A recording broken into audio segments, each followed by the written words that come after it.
toi qui suis le football, tu comprends quelque chose à ces consortiums, ces multipropriétés dont on entend parler? Ça fait maintenant une quinzaine d'années que le concept a fait son apparition dans la galaxie du ballon rond. Le principe, c'est permettre à un seul propriétaire de détenir plusieurs clubs dans différents championnats.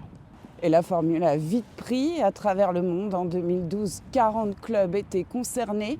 Ils étaient près de 230 en 2024. En France, rien qu'en Ligue 1, 10 clubs appartiennent désormais à des groupes internationaux.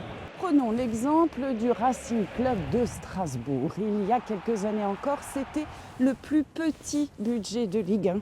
Son président Marc Keller a bien cherché des fonds pour renforcer son club. Mais faute de trouver des entreprises prêtes à financer, il s'est alors associé avec le consortium international Blueco, déjà propriétaire du club anglais de Chelsea. Celui-ci rachète l'intégralité des parts du club alsacien. Un chèque à 75 millions d'euros grâce auquel Strasbourg peut investir dans son centre de formation, dans la rénovation de son stade. Il peut surtout désormais s'offrir des joueurs et ne se prive pas. Plus de 100 millions d'euros déboursés pour renforcer ses effectifs. Le voilà champion du mercato d'été en termes d'investissement. Mais faire partie d'un consortium, c'est aussi accepter ses règles du jeu, notamment celle de laisser partir ses joueurs vers le club leader du groupe. Ça va être le cas avec le capitaine et attaquant de Strasbourg, Emmanuel Emega, appelé à rejoindre Chelsea. Colère des supporters. Colère devenue carrément fureur à l'annonce, 4 mois plus tard seulement, du départ cette fois du coach Liam Rosenior, toujours pour Chelsea, un départ acté en quelques jours seulement.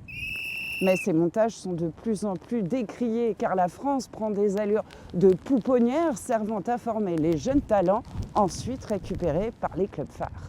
Au point que les politiques s'en mêlent. Des députés ont déposé une proposition de loi pour interdire qu'un même propriétaire détienne un club français et un club étranger. Il ne s'agit pas d'interdire l'investissement privé, il s'agit de faire en sorte que plusieurs œufs ne puissent pas être mis dans le même panier pour les fonds d'investissement privés qui sont là pour faire du profit. Ils veulent aussi renforcer les pouvoirs de la DNCG, le contrôleur de gestion du football français.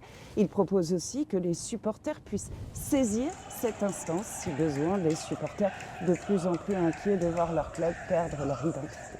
Et vous, votre avis, est-ce que vous pensez aussi que ces multipropriétés sont en train de tuer le football français ? Répondez-nous en commentaire.